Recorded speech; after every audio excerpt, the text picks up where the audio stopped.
Lok Sabha elections और क्या कहता है वोटर, ये जानने के लिए आज हम लोग मौजूद हैं चार मीनार के दामन में और बात करेंगे तेलंगाना में क्या सूरत हाल है, क्या समझते हैं लोग लोकसभा इलेक्शन को लेकर। आइए, यहाँ पर मेरे साथ काफ़ी नौजवान हैं, बात करेंगे क्या सूरत हाल है। सबसे पहले मैं जानने की कोशिश करूँगा, यहाँ हमारे साथ एक नौजवान हैं। बताइए आपका नाम क्या है? मेरा नाम मोहम्मद अब्दुल अकरम है, मैं हैदराबाद में रहता हूँ। जी अकरम, ये समझा जा रहा है कि हाल ही में जो दिसंबर में जो असेंबली के इंतखाबात हुए थे उसमें टीआरएस ने स्वीप किया था, काफ़ी ज़्यादा तादाद में टीआरएस को नशिस्तें हासिल हुई थी असेंबली की। समझा जा रहा है कि इस बार भी शायद ऐसा ही हो, जो लोकसभा के इलेक्शंस आ रहे हैं समझा जा रहा है कि टीआरएस स्वीप करेगी। आप क्या समझते हैं, क्या जो आने वाला लोकसभा इलेक्शन है, जहां तक तेलंगाना की बात है, क्या यहाँ पर भी जो है इस बार भी लोकसभा इलेक्शंस क्या लोकल इश्यूज़ पर लड़े जाएंगे या फिर इस पर जो नेशनल इश्यूज़ हैं वो गालिब आएंगे? क्या समझते हैं आप? देखिए, लोकसभा का इलेक्शन, मेरी नज़र में लोकसभा का इलेक्शन जो है नेशनल इश्यूज़ पे लड़ा जाता है। और रही बात तेलंगाना राष्ट्रीय समिति की पार्टी की, वहाँ पर तेलंगाना में तेलंगाना राष्ट्रीय समिति तेलंगाना बनने के बाद बहुत मजबूत बन चुकी है और यहाँ पे नेशनल पार्टीज़ का अपीयरेंस नहीं के बराबर है। यहाँ पे नेशनल पार्टीज़ के जो लीडर्स है, जो उनके आपस में जो इनकी लड़ाइयाँ हैं, जो इनके डिफरेंसेस है, इसका सीधा सीधा फ़ायदा टीआरएस पार्टी को हो रहा है। लेकिन तेलंगाना की आवाम ये भी सोच रही है कि अगर राहुल गांधी अगर आएंगे, अगले प्राइम मिनिस्टर के कैंडिडेट के लिए कांग्रेस को देंगे, तो मैं समझता हूं कि 4 से 5 सीटें ऐसी है जहां पर कांग्रेस का बहुत तगड़ा मुकाबला है और यहाँ पर बीजेपी का अपीयरेंस बिल्कुल भी नहीं है और टीआरएस का बहुत ज़्यादा अपीयरेंस यहाँ पर है और लोकल इश्यूज़ पे नहीं लड़ा जाएगा। मैं जहाँ तक समझता हूँ कि यहाँ की आवाम नोटबंदी, जीएसटी और जिस तरीके से ये फासिस्ट ताकतें जो फ़िरका परस्ती को मोर कर रहे हैं और हमारे देश के प्लुरलिज्म, इथॉस और डेमोक्रेसी को कमज़ोर करने की कोशिश कर रहे हैं, उस मुद्दों पर ये इलेक्शन लड़ा जाएगा और इसका सीधा सीधा फ़ायदा कांग्रेस, टीआरएस, वाईएसआर जैसी सेकुलर पार्टीज़ को होगा और बीजेपी को यहाँ तेलंगाना में बुरी तरीके से शिकस्त होगी। जी, आप क्या समझते हैं? जैसा अकरम ने कहा, शायद लोग जो है यहाँ पर राहुल गांधी की तायद करेंगे, लेकिन जो अभी दिसंबर में जो इलेक्शंस हुए थे उसमें कांग्रेस ने कोई अच्छा परफॉर्मेंस नहीं किया था। तो आप क्या समझते हैं, क्या जो आने वाले लोकसभा इलेक्शंस हैं, जहाँ तक तेलंगाना की बात है, क्या इस पर जो मुकामी जो इशूज़ हैं वो गालिब रहेंगे या ये नेशनल इश्यूज़ पर लड़ा जाएगा? क्या समझते हैं आप, राहुल गांधी कितना यहाँ पर जो है अपना असर दिखा पाएंगे? सबसे पहले तो यहाँ पर राहुल गांधी की फेस वैल्यू तेलंगाना में नहीं है। टीआरएस और एमआईएम का बहुत काफ़ी जोर है। जैसा कि असदुद्दीन अवैसी एमपी साहब ने प्रेडिक्ट किया था कि जो है 17 की 17 सीटें जो है तेलंगाना में जो है दोनों मिलकर स्वीप करेंगे और इसका जो है यकीनन जो है ये चांसेस है। क्यों? कांग्रेस में कोई मुद्दा नहीं है, कोई जो है लीडरशिप नहीं है और बीजेपी तो जो है ख़त्म हो गई है। एक बंडारू दत्तात्रेय थे, वो भी वर्किंग में नहीं है और बीजेपी को टोटली अल्टीमेटली लॉस होगा।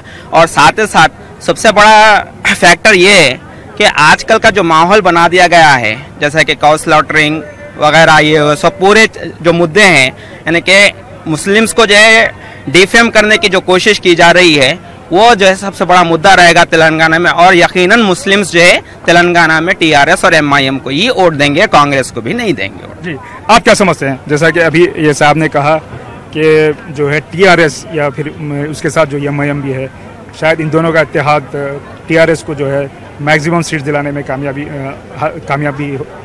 हो जाए। तो आप क्या समझते हैं, ये क्या नेशनल पार्टीज जो कांग्रेस है या बीजेपी है, तो इनका कोई असर नहीं होगा? आप क्या समझते हैं? नहीं, बिल्कुल ये लोग का, बीजेपी लोग का कोई असर नहीं होगा। टीआरएस एमआईएम एक मुत्तहिद पार्टी है। लोग इंशाअल्लाह ताला बहुत तेलंगाना का काफ़ी फ़ायदा पहुंचाएंगे और उनसे आवाम भी बहुत खुश है।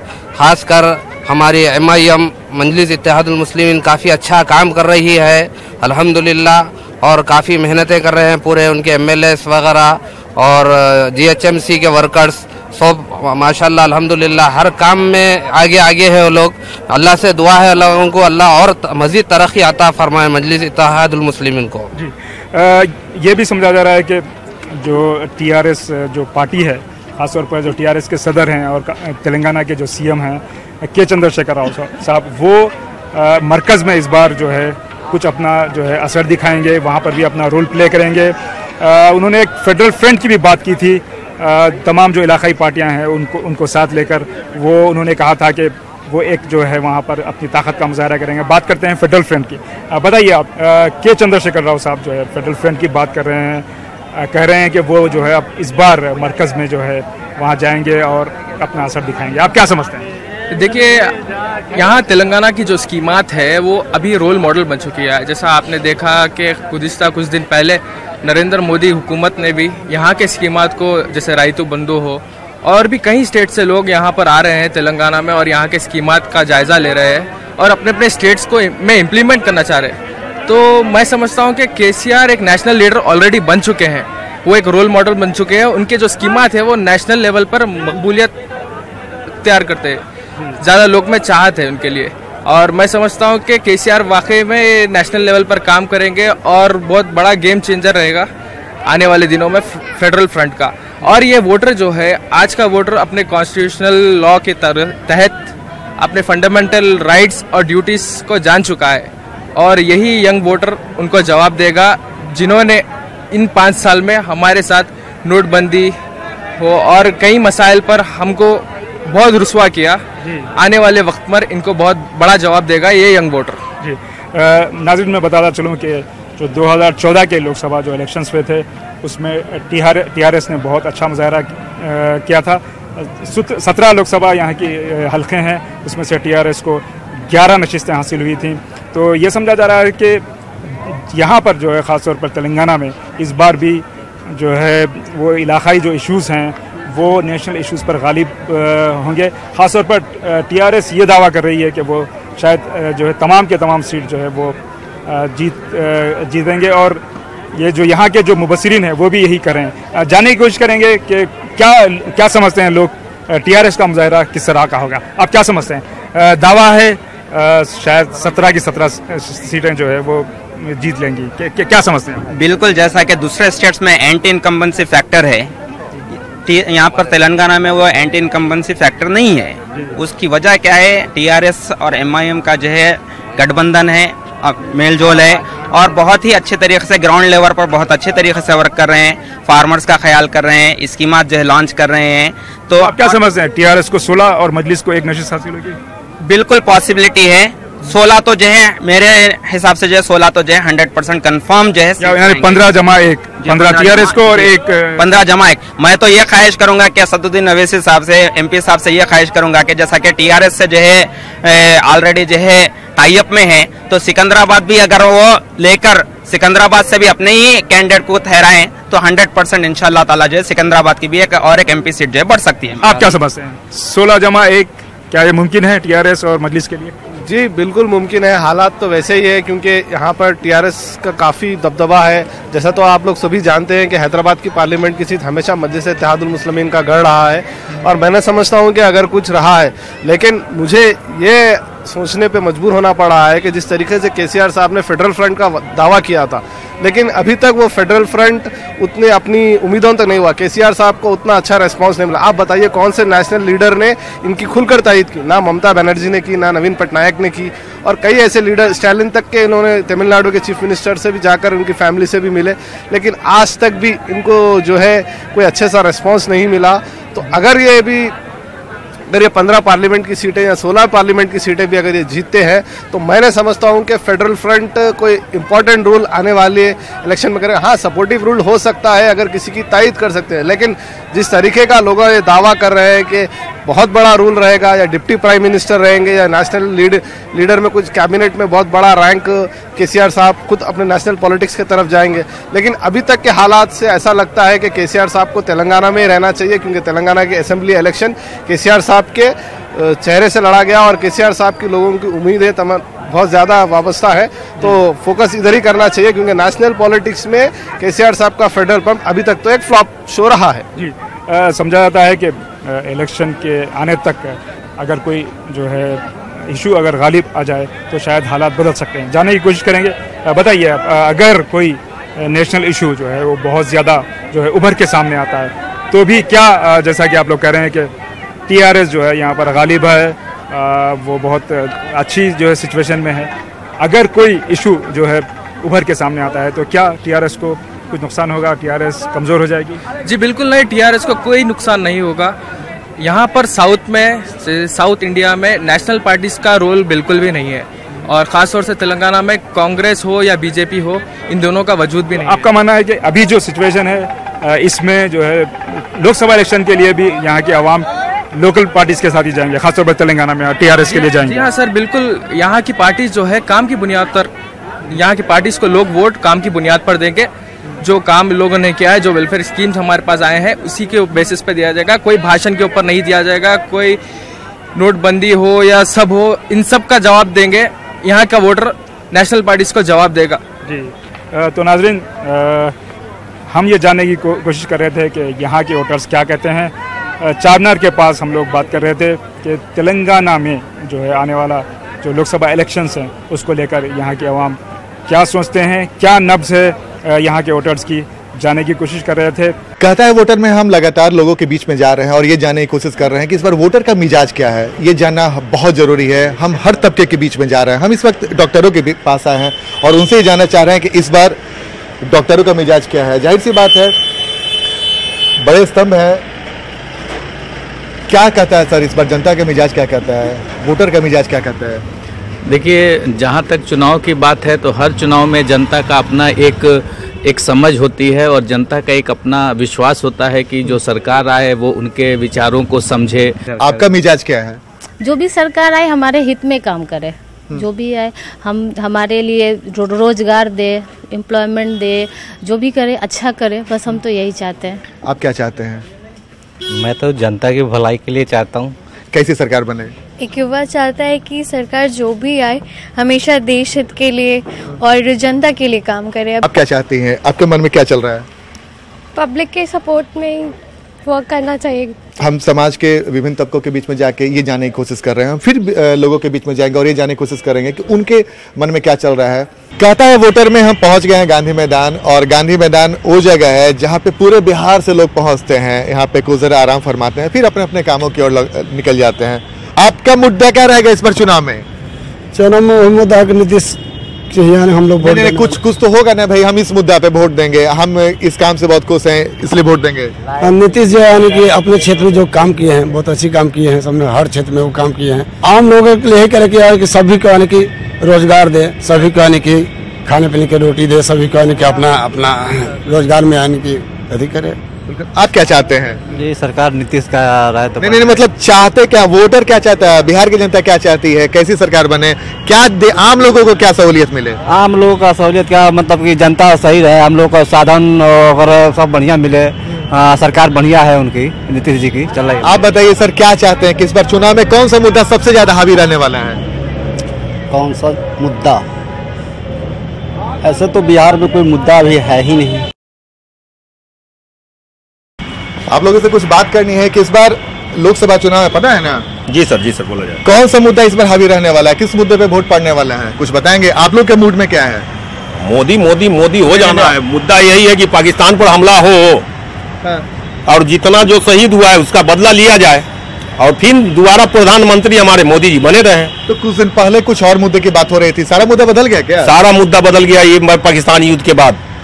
अच्छा आप बताइए। इस बार का मुद्दा रहेगा भाई आरक्षण बचाओ आंदोलन। भाई एक लाइन में, अब चूंकि जो पूरे बिहार में आरक्षण व्यवस्था का जो पूरे भारत में जो व्यवस्था लाई गई है उस पे सारे लोग मातहत हैं कि हमारा आरक्षण खत्म कर दिया गया। ये मुद्दा रहेगा बिल्कुल। और क्या मुद्दा रहने वाला है? और मुद्दा ये रहने वाली है कि देश की जो समस्याएं हैं उस समस्या को छोड़ के और एक ही भारत और पाकिस्तान के पीछे लोगों को लगा दिया गया, झोंक दिया गया है। अरे भाई हमारा जो मूलभूत समस्याएं हैं, मुझे जो चाहिए वो तो व्यवस्था करो। बिल्कुल। आप बताइए, आपको क्या लग रहा है कि इस बार जनता का मूड क्या कह रहा है? मोदी। नहीं, हम ये नहीं पूछ रहे, कोई मुद्दा भी तो होगा ना। मान लीजिए आप किन्हीं को वोट दें, आरक्षण पे मेनली रहेगा। क्या मतलब, क्या आरक्षण पे? क्या आरक्षण सही से हो, सब लोग को सही मिले, सब लोग को सही मिले। गरीबों को आरक्षण मिलनी चाहिए, जो आरक्षण के हकदार है उसे आरक्षण मिलनी चाहिए, चाहे वो किसी जाति से बिलोंग करते हो। ये कोई मैंने राजनीति केंद्र नहीं है, मैंने हम कह रहे हैं कि जो गरीब है उनको आरक्षण मिलनी चाहिए। मतलब ये मुद्दा भी रहने वाला है। क्या कहता है वोटर सर? हाँ, अभी जो का सरकार जो है वो अच्छा काम कर रही है। और रही बात आरक्षण की, वो बहुत जरूरी है। जो वीकर सेक्शन है उन पे ध्यान देने का बहुत जरूरत है। अच्छा, महंगाई वगैरह कुछ मुद्दा रहेगा कि नहीं इस बार? महंगाई अगर देखा जाए अभी रिसेंट सिनेरियो में तो काफी हद तक ठीक है। कंट्रोल है एकदम। महंगाई पर क्या सर महंगाई परेशान करती है क्या? बहुत ज्यादा। अरे आज 2014 में आप देख लीजिए कि क्या था पेट्रोल का रेट, आज रेट क्या है सो देख लीजिए। बहुत घटा है, बहुत, फिर भी बहुत अंतर है, बहुत अंतर है। महंगाई रहेगा मुद्दा। महंगाई में है, महंगाई नॉर्मल है, कंट्रोल में है, धीरे धीरे हो जाएगा। आप लोग भी महंगाई परेशान करती है? नहीं, ऐसे तो महंगाई उतना ऐसा कुछ नहीं है। तो देखिए, अब तरह तरह के लोग से हमारी बातचीत हो रही है और गांधी मैदान वो जगह, मैं बार बार आपको बता रहा हूँ, गांधी मैदान वो जगह है जहाँ पे पूरे बिहार से लोग आते हैं, इसलिए यहाँ पे लोगों की राय अलग अलग होती है और यही लोकतंत्र की खूबसूरती है। कहता है वोटर में लगातार लोगों से मुलाकात कर रहे हैं, लोगों से उनकी राय भी जान रहे हैं। क्या कर रहे हैं? चनाचूर बेचते हैं सर। कब से बेच रहे हैं गांधी मैदान में चनाचूर? 2 साल हो गया। 2 साल। अच्छा, चुनाव का टाइम आ गया, पता है ना? चुनाव का टाइम आया तो इसमें हम क्या पता बतावे? नहीं, मतलब वोट देते हैं कि नहीं? वोट हमारे पास पहचान पड़ती, फिर कहाँ गाँव में पड़ने पड़ता है। अच्छा, गांव पर है, लेकिन चलिए ये भी है कि गांव पे रहते होंगे, जब चुनाव का टाइम होता होगा वोट तो डालते होंगे। कभी वोट डाला है? वोट इसमें क्या डाले, जब हम लोग का दुकानदारी का टाइम आता है, रेली तेली आता है तो 150 फीट दूरी रखाया जाता है। क्या चाहते हैं, कैसी सरकार बने, क्या कुछ करे आप लोगों के लिए? हम लोग को क्या ले चाहिए भाई, बाल बच्चा भी सही सलामत में जो पढ़ाई लिखाई कर रहा है, बोला बाल बच्चा सब पढ़ा लिखा है, उसका अटेंडेंस में कुछ भी तो होना चाहिए। अब भाई जिनको जो भी पढ़ाई कर रहे हैं या तो जो खड़े हुए हैं वो भी कहीं लागत लगा दे, उनका आपका पैसा कामयाब नहीं जाए तो उनको एहसास कैसा होगा? बिल्कुल बिल्कुल, यानी कि आपके बाल बच्चे जो पढ़ाई करते हैं उनका पढ़ाई सस्ता हो, उनको नौकरी मिले। क्या जब तक जॉब नहीं देता है? आप क्या बेचते हैं? इडली है सर। अच्छा, इडली। कहाँ के हैं आप? हम नवादा जिला के। नवादा जिले से गांधी मैदान में आए हैं बेचने के लिए। अच्छा, इस बार कौन सा मुद्दा पे वोट पड़ेगा? आपको क्या लगता है, आप लोगों को क्या चाहिए, कैसी सरकार चाहिए? जो सरकार जो है वही सरकार चाहिए। नहीं, मतलब क्या चाहिए? कुछ सरकार से तो इच्छा तो होगी ना कि भाई ऐसी सरकार बने जो हम लोग के लिए कुछ करे। तो हम लोग के लिए जो भी कर रहे हैं तो ठीक है ना सर? मतलब संतुष्ट है? हाँ, संतुष्ट है हमें। आप कहाँ से आए सर? पटना से ही। आप क्या चाहते हैं, कैसी सरकार बने? जनता का मिजाज क्या है इस बार? जनता का मिजाज तो नहीं बता सकते, अपना मिजाज बता सकते। हाँ, बस आप अपने मिजाज बताइए। ये लॉन्ग टर्म पॉलिसी जो है कंट्री का वो डिसाइड होना चाहिए। अच्छा। जो करंट है कि everyone is working for short term political gains, वो नहीं होना। राजनीति नहीं होनी चाहिए। नहीं, राजनीति कर रहे लोग तो राजनीति करेंगे ही, बट द कंट्रीज मतलब देश का पहले आना चाहिए कि देश का पहले ध्यान दे और देश के लिए पॉलिसी बनाए। मतलब देश के नाम पे सियासत नहीं होनी चाहिए, लॉन्ग टर्म पॉलिसी बनी चाहिए। देश का ध्यान रखा जाए, क्योंकि जितने लोग जो बोलते हैं वो तो बोल के चले जाते हैं, लेकिन आज भी देखिएगा सबका होता है इंस्टेंट ग्रेटिफिकेशन कि कुछ ऐसा करे जिससे तुरंत रिजल्ट मिले मेरे को। लेकिन लॉन्ग टर्म पॉलिसी में होता है कि आप आज मतलब नेता लोग आज के बारे में सोच लेते हैं। हाँ, आज पेड़ लगाए, आप क्या करते हैं? 10 दिन के बाद एक कंपनी में काम करते हैं। चलिए, आप क्या करते हैं सर? हम तो टाइल्स और मिस्त्री काम। अच्छा, ये बताइए, अच्छा आप मतलब मजदूरी करते हैं जी। आप क्या चाहते हैं, कैसी सरकार बने? सरकार बढ़िया हो क्योंकि जो कि गरीबों का देख रेख करे और क्या, मतलब गरीबों के हित में सोचे। नहीं, गरीबों के हित में सोचे, महंगाई के हित में सोचे। चलिए, तो देखिए हम गांधी मैदान में पहुंचे हैं, हम लोगों के बीच में जगह जगह जा रहे हैं, हर उम्र हर तबके के लोगों से मुलाकात कर रहे हैं, उनसे बातचीत कर रहे हैं, जनता के मिजाज जानने की कोशिश कर रहे हैं और यही हम बताने की कोशिश कर रहे हैं कि कहता है वोटर। जी हाँ, यही है हमारा टॉपिक, कहता है वोटर। और क्या बोलता है वोटर इस बार का, ये जानना बेहद दिलचस्प है। इसीलिए हम समाज के तमाम तबकों के बीच में जाकर उनसे उनकी राय जानने की कोशिश कर रहे हैं और ये जानने की कोशिश कर रहे हैं कि इस बार के लोकसभा चुनाव में कौन से मुद्दे पे वोट पड़ेगा और जनता का वोट क्या है। कैमरामैन सुबोध के साथ आनंद अमृतराज, न्यूज़ 18 नेटवर्क, पटना।